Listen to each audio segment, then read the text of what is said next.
আজ আমার প্রিয় সাহিত্যিক বিভূতিভূষণ বন্দ্যোপাধ্যায় রচিত একটি ভৌতিক কাহিনী উপস্থাপন করতে চলেছি। তবে তার আগে এই বরেণ্য সম্মানীয় মানুষটি সম্পর্কে দুটি কথা বলবো। বিভূতিভূষণ বন্দ্যোপাধ্যায়ের বসতবাড়ি আমার জন্মস্থানের সন্নিকটে হওয়ার দরুন তার সাহিত্যিক ফসলগুলি আমাকে বেশ নাড়া দেয়। তারই রোপিত বিভিন্ন ফসলগুলির অন্যতম একটি ফসল পৈতৃক ভিটা। তাহলে শুরু করা যাক আজকের নিবেদন, পৈতৃক ভিটা। মধুমতি নদীর ওপরেই সেকালের প্রকাণ্ড কোঠাবাড়িটা। রাধামোহন নদীর দিকের বারান্দাতে বসে একটা বই হাতে নিয়ে পড়বার চেষ্টা করল বটে, কিন্তু বইও মন বসাতে পারল না। কেমন সুন্দর ছোট্ট গ্রাম্য নদীটি, ওপারে বাঁশবন আমবন বহুকালের। ফলের বাগান যেন প্রাচীন অরণ্যে পরিণত হয়েছে। একা এত বড় বাড়িতে থাকতে বেশ লাগে। খুব নির্জন, পড়াশুনো করবার পক্ষে কিংবা লেখাটেখার পক্ষে বেশ জায়গাটি। তাদের পৈতৃক বসতবাটি বটে। তবে কতকাল ধরে তারা কেউ এখানে আসেনি, কেউ বাস করেনি। রাধামোহনের বাবা শ্যামাকান্ত চক্রবর্তী তার বাল্য বয়সে এ গ্রাম ছেড়ে চলে যান। মেদিনীপুরে তার মামার বাড়ি। সেখানে থেকে লেখাপড়া শিখে মেদিনীপুরে ওকালতি করে বিস্তর অর্থ উপার্জন করেন এবং সেখানে বড় বাড়িঘর তৈরি করেন। স্বগ্রামে যে একেবারেই আসেননি তা নয়, তবে সে দু একবারের জন্যে। এসে বেশি দিন থাকেন উনি। অত বড় পসারওয়ালা উকিল থাকলে তার চলতো না। গ্রামের বাড়িতে জ্ঞাতি ভাইরা এতদিন ছিল, তারা সম্প্রতি এখান থেকে উঠে গিয়ে অন্যত্র বাস করছে। কারণ গ্রামে বসে থাকলে আর সংসার চলবার কোনো উপায় হয় না। যা কিছু জমিজমা আছে না দেখলে থাকে না। বাড়িটারও একটা ব্যবস্থা করতে হয়, নইলে বাড়িঘর সব নষ্ট হয়ে যাবে। রাধামোহন নিজে গত বৎসর ওকালতি পাশ করে পরলোকগত পিতৃদেবের পসারে বসেছে। এবার দেশের চিঠি পেয়ে পুজোর ছুটিতে একাই গ্রামে এসেছে, বাড়িঘর এবং জায়গা জমির একটা বিলি ব্যবস্থা করতে। পাশের বাড়ির বৃদ্ধ ভৈরব বাড়ুজ্যে দুদিন খুব দেখাশোনা করছেন। তিনি জোর করে তার বাড়িতে রাধামোহনকে নিয়ে গিয়ে কদিন খাইয়েছেন, নইলে রাধামোহন নিজেই রেঁধে খাবে পৈতৃক ভিটেতে, এই ঠিক করেই এসেছিল। ভৈরব বাড়ুজ্যের বড় ছেলে কেষ্ট এসে বলল, দাদা চা খাবেন? আসুন। তুই নিয়ে আয় এখানে কেষ্ট, বেশ লাগছে সন্ধ্যেবেলাটা নদীর ধারে। আনবো? সেই ভালো, যা। গ্রামের সবাই অবশ্যই আত্মীয়তা করেছে, ভালোবেসেছে। বৃদ্ধ লোকেরা বলেছে, আহা, তুমি শ্যামাকান্তদার ছেলে, কেন হাত পুড়িয়ে রেঁধে খেতে যাবে? আমরা তো মরিনি এখনো, এসো আমাদের বাড়ি। রাধামোহন সকলের কাছেই কৃতজ্ঞ। কেষ্ট চা দিয়ে কিছুক্ষণ গল্প করে চলে গেল। তারপর রাধামোহন আবার একলা। অন্ধকার রাত্রি, মধুমতির জলে তারা ভরা আকাশের ছায়া পড়েছে। রাধামোহন বসে বসে ভাবছে, এই এত বড় বাড়িটা তার ঠাকুরদাদা তৈরি করেছিলেন কেন এখানে? সেকালের পুলিশের দারোগা ছিলেন তিনি। অনেক পয়সা রোজগার করেছেন বটে, কিন্তু বৈষয়িক বুদ্ধি ছিল না সেকালের লোকের।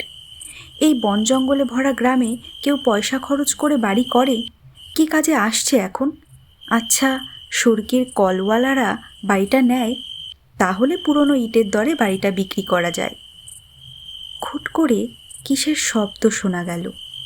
রাধামোহন দেখলে একটি 10-11 বছরের টুকটুকে ফর্সা মেয়ে ঘরের দাওয়ার আড়াল থেকে উকি মারছে। ঘরের মধ্যে হ্যারিকেন জ্বলছে, বারান্দাতে সামান্য আলো এসে পড়েছে, সুতরাং একেবারে অন্ধকারে সে বসে নেই। ভৈরব বাড়ুজ্যে একবার ছেলে পাঠায়, একবার মেয়ে পাঠায়।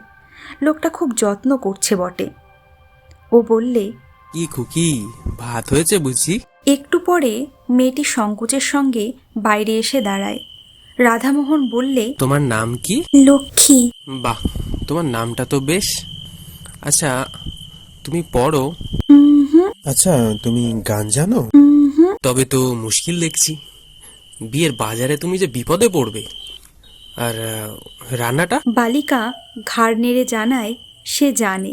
ওই একটা ভালো গুণ রয়েছে তোমার, তা কি কি রান্না জানো? সব। সব? বাহ, বেশ খুকি তুমি।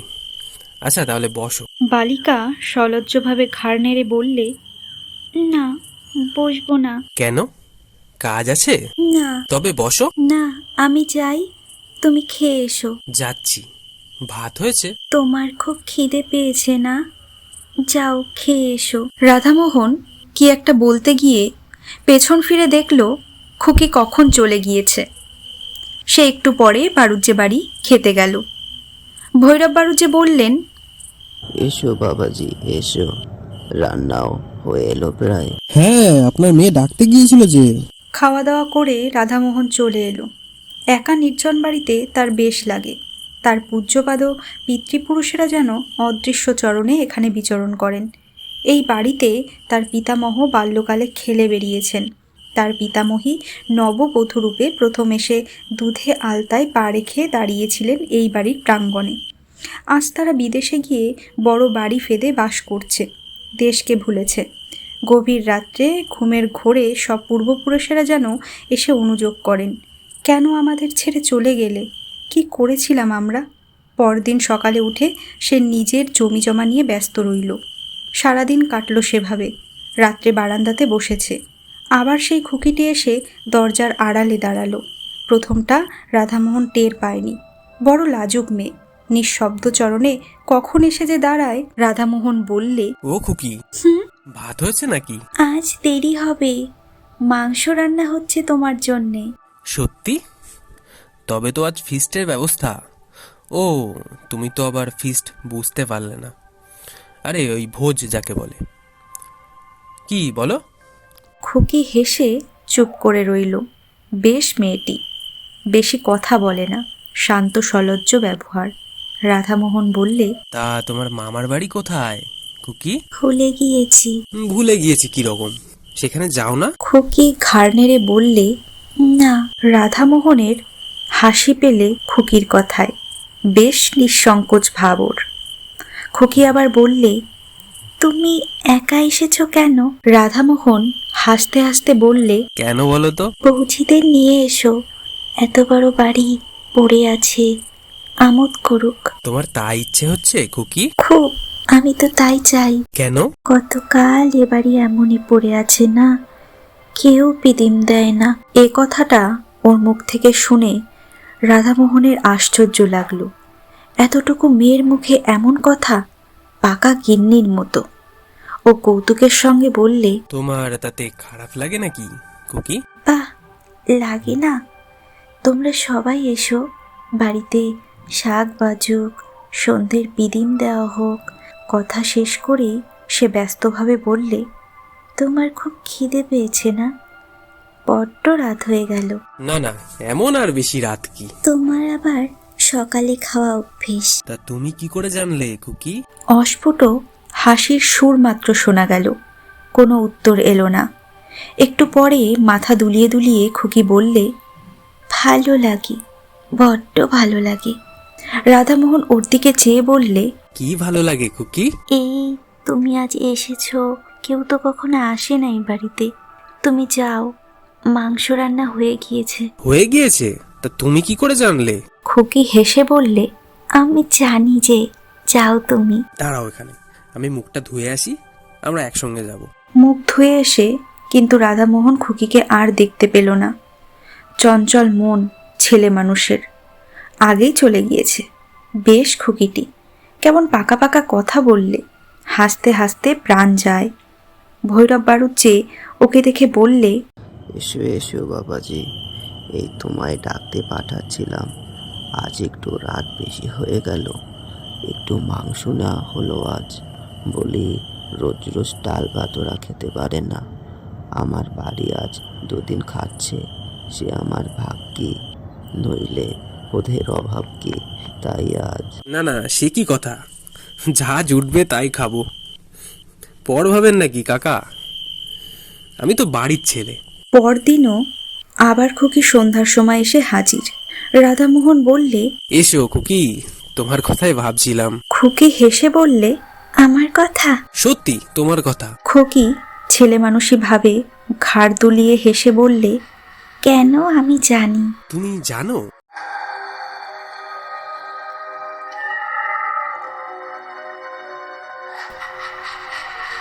জানি, কিন্তু বলবো না।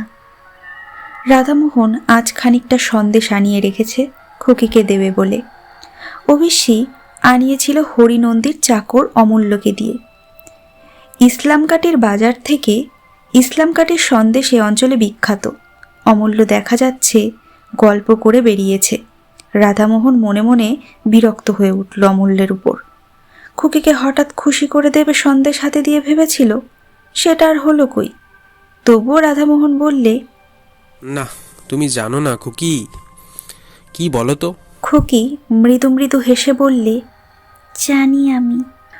ওর হাসির মধ্যে এমন একটা বিজ্ঞতা আছে যে রাধামোহন আর কোনো প্রশ্ন করলে না এ নিয়ে। ও জানে, ওর মৃদু হাসির মধ্য দিয়েই সে কথা বোঝা গেল। এই অমূল্যটা আচ্ছা তো, পাড়া গায়ের লোকের পেটে কোনো কথা থাকে না। খুকি আবদারের সুরে বললে, কই দাও আমাকে সন্দেশ।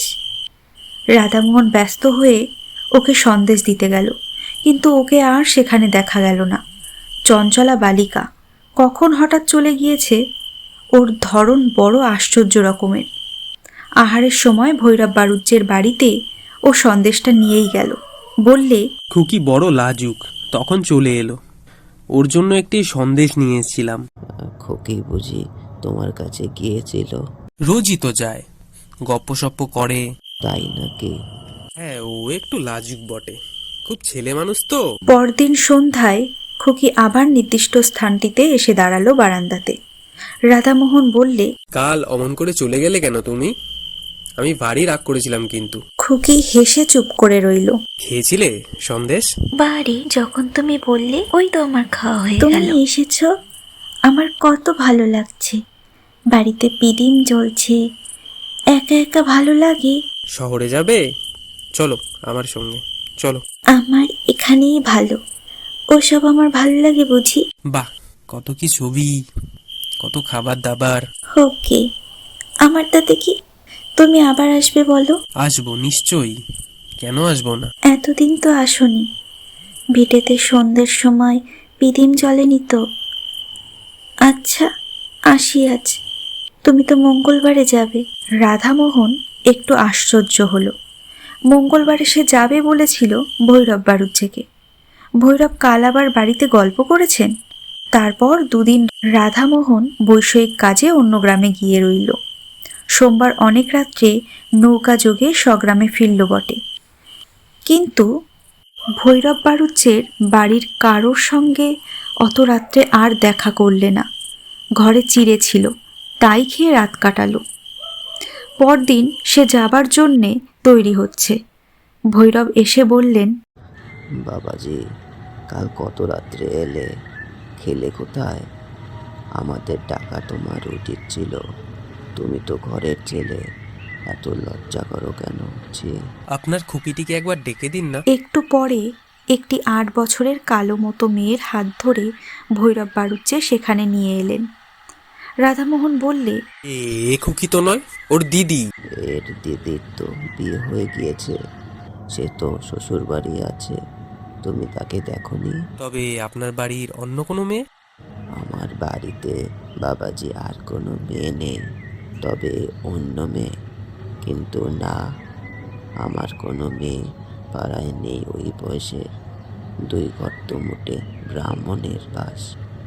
বয়স কত? রাধামোহনের হঠাৎ মনে পড়ে গেল। বললে, ওর নাম বলেছিল লক্ষ্মী। লক্ষ্মী?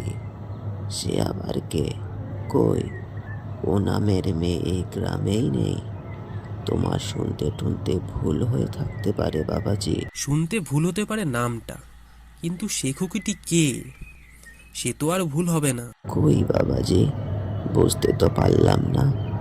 ও বয়সের ওই নামের মেয়ে আমাদের পাড়ায় কেউ নেই ঠিকই। রাধামোহন চিন্তিত মনে বিদায় নিলে। আশ্চর্য ব্যাপার, খুকি বা আর দেখা করতে এলো না কেন? স্বগ্রাম থেকে ফেরবার 2 বছর পরে রাধামোহন তার পিসির বাড়ি গিয়েছে জব্বলপুরে। সেখানে পুরনো এক ফটো অ্যালবাম খুলে দেখতে দেখতে একটি মেয়ের ফটো চোখে পড়ল। এই মেয়েটিকে সে যেন কোথায় দেখেছে, ঠিক মনে পড়ল না। পিসিমাকে ডেকে ফটোটা দেখাতে তিনি বললেন, একে তুই দেখবি কোথায়? ও তো আমার ছোট বোন, তোর ছোট পিসি। 12 বছর বয়সে মারা যায়। তখন তুই কোথায়? তোর মার বিয়েই হয়নি। আমরা তখন সব আমাদের গায়ের বাড়িতেই থাকি।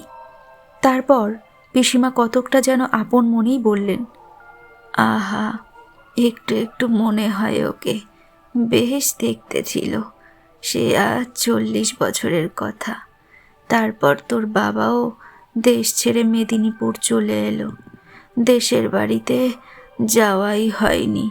বিয়ের পর আমি একবার মোটে গিয়েছিলাম, সেও আজ 20 বছর আগের কথা। রাধামোহন অবাক হয়ে চেয়ে রইল অ্যালবামখানা হাতে করে।